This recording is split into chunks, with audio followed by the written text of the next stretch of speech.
नमस्कार दोस्तों, जैसा कि आपने डिबेट में देखा कि किस तरह से मौलाना जी कुंभ के विषय में उल्टा सीधा बोल रहे थे और कुंभ की जमीन को वक्फ बोर्ड की बता रहे थे। तो श्रीवास्तव जी ने धर के पेला और इनको इनकी औकात बताई और डिबेट से ने जूते मारकर डिबेट से बाहर किया। डिबेट में बने रहिए मेरे साथ, पूरी डिबेट देखिए, देखते हैं तो किस तरह से मौलाना बार बार हमारे कल्याण बनर्जी है, एक तरफ ममता दीदी है, एक तरफ अखिलेश यादव है, निशाना बनाता है। एक बार भी ट्वीट नहीं किया।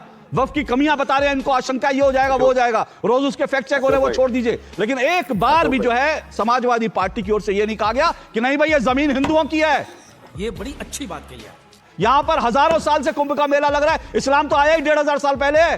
किसी की हिम्मत नहीं हो रही कहने की, समाजवादी पार्टी कांग्रेस किसी की हिम्मत नहीं हो रही हिंदुओं को गाली देने के लिए। हिंदू हिंसक होता है, हिंदुओं का समूल नाश, सनातन का सर्वनाश, सनातन डेंगू मलेरिया मच्छर, उस पर कुछ नहीं, उस पर तमाम बयानबाजी। बात तो सही है। और एक बार किसी की हिम्मत नहीं हो रही कहने की कि भैया ये वक्फ की जमीन नहीं है, ये हिंदुओं की जमीन है, ये जो है मेला की जमीन है, ये कुंभ की जमीन है। एक बार कहने की हिम्मत दिखाते, लेकिन वो हिम्मत नहीं है और इसी से एक्सपोज होते हैं ये लोग। इसीलिए मैं बार बार कहता हूं इनको एक्सपोज होते देखिए। 2 सौरभ 2 मिनट में एक्सपोज हो गए ये लोग। एक्सपोज तो देखिए, एक्सपोज तो लगातार हो रहे हैं और विवश हैं एक्सपोज होने के लिए। ये एक जो संक्रमण है, एक रोग है जो काफ़ी वर्ष पहले जो बाबर आए, अकबर आए और तमाम जो है काशी मथुरा अयोध्या वहाँ पर कब्जा करने की नीति, मंदिर को तोड़ करके मस्जिद बनाने की जो नीति थी इनकी, 20,000 मंदिरों को तोड़ा गया, मस्जिद बनाए गए। अब वो तरीका इनको मिल नहीं पा रहा। कुछ लोग जो उनके वंशज रह गए, समझ रहे हो ना। तो ये तरीका क्या निकाला है, ये वक्फ बोर्ड। अच्छा, वक्फ बोर्ड को बनाया गया कि भैया दान दक्षिणा दे करके जो उसका सिस्टम में लोगों की मदद हो, उसके लिए बनाया गया था। मतलब एक तरीके से आप देखा जाए तो भीख मांग करके जो है वक्फ बोर्ड चल रहा था।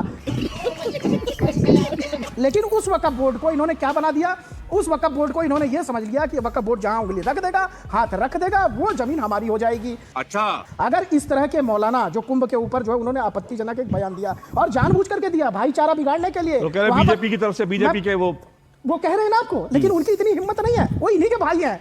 अरे बाप रे, ये तो धोती खोल रहा है। वो मीठा जहर घोलते हैं, ये कड़वा जहर घोलते हैं, वो इन्हीं के भाई हैं। अगर वो बीजेपी के एजेंट है तो आप मौलाना साजिद रशीदी क्यों नहीं गए थाने? वो क्यों नहीं गए FIR कराने के लिए कि भैया वो जो है उन्होंने गलत बयान दिया है, मैं जाकर के थाने में रिपोर्ट कराता हूँ। मौलाना साजिद रशीदी एक्सपोज हो गए, वो नहीं जाएंगे। क्यों? क्योंकि वो उनके छोटे भाई हैं, मीठा जहर घोला है उन्होंने, तो इसलिए भारतीय जनता पार्टी पर उनको टाल दीजिए।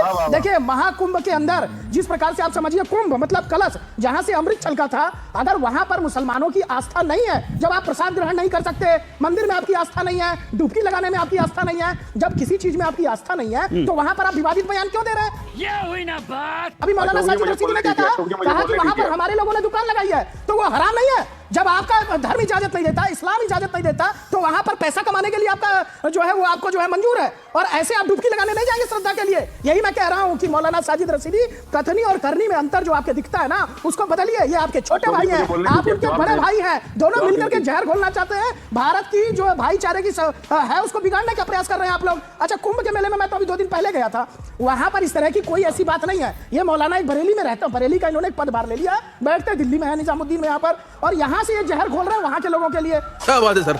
मुझे एक बात बताइए साफ साफ स्पष्ट रूप से मौलाना साजिद रशीदी, जब आपका धर्म, आपका ईमान इसकी इजाजत नहीं देता कि वहां पर जाकर के हम डुबकी नहीं लगा सकते, वहां पर नहीं जा सकते, तो ये पैगाम सारे मुस्लिम भाइयों को दीजिए। आप उल्टा बोल रहे हैं, आप कह रहे हैं कि हमें रोका जा रहा है। अरे भाई, आपका धर्म आपको रोक रहा है, आपको किसी ने रोका नहीं। आपको तो यही कहा जा रहा है कि अगर आप देखिए पेशाब मिलाने का काम करेंगे, थूकने का काम करेंगे, इस तरह की चीजें नहीं। देखिए, इस तरह की चीजें आज उधर मत जाइए, आज उधर मत जाइए, वो किसी और दिन चलेगा। वो ठीक है, मैं अखाड़ा परिषद का जो वो बयान है वो ठीक है, वो अपनी जगह पे वो लोग कह रहे हैं हमारे कुंभ जो है ना हमारी आस्था का, हम लोग उसको मानते हैं, हमारी आस्था है उसमें। वो कोई घूमने टहलने की जगह नहीं है कि कोई गया घूम के टहल करके आ गया, ऐसा कोई मेला नहीं है। वहां पर हमारे नागा साधुओं जिनके ऊपर हम लोग श्रद्धापूर्वक देखते हैं, संगम में डुबकी लगाते हैं, गंगा स्नान करते हैं, वो हमारा आस्था का पर्व है। लेकिन लोग सोचते हैं क्या वो पर्यटक है? वहां पर जाने के लिए जिस तरह से गुमराह किया जा रहा है, कम से कम साजिद रशीदी जी, मैं चैलेंज करता हूं, अगर वो जाकर के FIR दर्ज करा दे तो मैं मान लूंगा कि वो बीजेपी के एजेंट जो ये बता रहे थे वो सही है। आप जाइए FIR कराइए, कल कॉपी लेकर के अशोक भाई को भेजिएगा। बोले साजिद रशीदी, आप वो कह रहे हैं कि भाई आप भी जा सकते हैं, FIR तो कोई भी नागरिक करा सकता है। अगर आपके मजहब को वो बदनाम कर रहे हैं तो आपकी भी जिम्मेदारी बनती है। अशोक भाई एक मिसाल मशहूर है गांव देहात में, क्योंकि जो खोले सो कुंडा खोले। यानी मैंने बोल दिया कि वो आदमी गलत कर रहा है तो FIR भी मैं ही कराऊं उसके खिलाफ। ये नहीं करेंगे कुछ भी। अब ये कौन है बे? ये तो टट्टी है।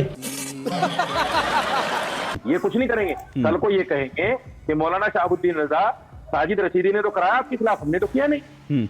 आप तो हमारे थे, हम आपके थे, आपके ही आदमी ने कर दिया। मतलब चित्त भी आपकी, पट्ट भी आपकी, वाह वाह वाह वाह, चित्त भी आपकी, पट्ट भी आपकी। कार्रवाई तो करनी पड़ेगी क्योंकि आपके आदमी ने कर दिया। गलत को गलत बोलने की हिम्मत नहीं है आपकी। ओके ओके ओके ओके, एक मिनट रुकिए, मैं यहाँ हिम्मत पर जुटाइए थोड़ी, सर एक मिनट मैं मोहम्मद आसिफ को भी लेकर आता हूँ, उनका भी मैं व्यू ले लेता हूँ, उसके बाद मैं आता हूँ। रुकिए एक मिनट मौलाना साजिद, एक मिनट। मोहम्मद आसिफ जी, इस पूरे मसले पर आप क्या कहेंगे? सबसे पहले तो कुंभ शुरू होने से पहले तमाम देशवासियों को कुंभ की हार्दिक शुभकामनाएं। दूसरा, कुंभ पहली बार नहीं बनने जा रहा 13 तारीख को, वर्षों से बनता चला आ रहा है।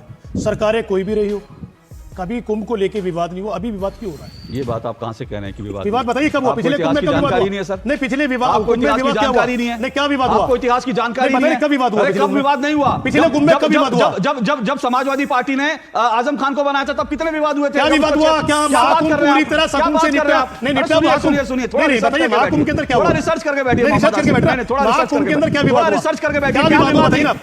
3 दर्जन लोगों की जानें चली गई और ये अखाड़ा परिषद और सब लोगों का ओपन बयान है कि एक मुसलमान को कैसे बना दिया गया। ये अखाड़ा परिषद विवाद कर सकता है, लेकिन जाने आपको के अंदर पहले से भी जाती है। पहली बार ऐसा नहीं हुआ कि इतनी जब आबादी इकट्ठी होगी इतने लोग जाएंगे, मौतें होंगी। आसिफ साहब सुनिए, एक मिनट आपने, और सुनिए, एक तो मैं यहाँ पर बड़ा स्पष्ट कहूँ, ये जो आसिफ जी और साथ साथ जो भुवन भास्कर जोशी जी, इन्होंने, इनको कुंभ जो है ना वो पॉलिटिकल चश्मे से दिखता है। इनके बयान आपने सुने, दोनों लोग कह रहे हैं, एक मिनट, दोनों लोगों के बयानों में एक समानता थी कि हर पार्टी की सरकार में, अरे हर पार्टी नहीं भाई, जब इस देश में कोई पार्टी नहीं थी तब से हो रहा है कुंभ भाई।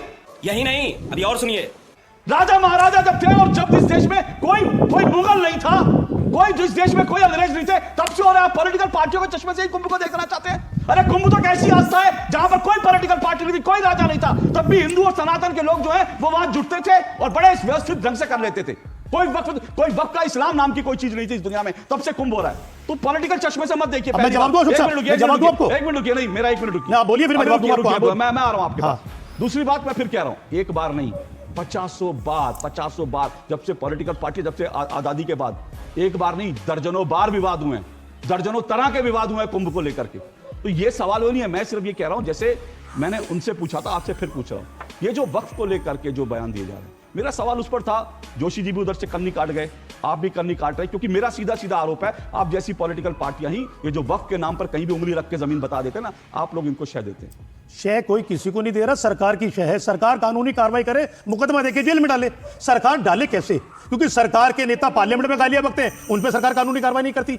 सरकार, कोर्ट कहता है इनके खिलाफ कानूनी कार्रवाई करो, नाम लेके 3 एमपीओ के, तब भारतीय जनता पार्टी के नेता FIR नहीं करते, तो कार्रवाई करेंगे इसके ऊपर। इनका मेन मकसद मौजूदा हुकूमत का एक है, भारतीय जनता पार्टी का और नरेंद्र मोदी जी की पॉलिटिक्स का। आप व्याधित बयान दीजिए, आपके ऊपर कानूनी कार्रवाई नहीं होगी, उस पर सिर्फ चर्चा होगी। जो आज हम कुंभ को लेकर, वक्फ बोर्ड को लेकर यहां बैठ के चर्चा कर रहे हैं, जबकि चर्चा होनी चाहिए देश के हालात के ऊपर। आज दिल्ली में चुनाव है, उसको लेकर क्या बात, किस तरीके, लेकिन नहीं चर्चा हुई किस बात के ऊपर?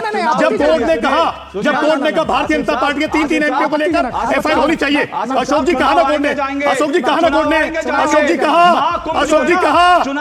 कहा ना कोर्ट ने कहा ना इन तीनों के ऊपर FIR चाहिए, लेकिन रातों रात उस जज का ट्रांसफर हो गया क्योंकि भारतीय जनता पार्टी के नेताओं के ऊपर कानूनी कार्रवाई नहीं हो रही। शर्म आनी चाहिए हुकूमत को,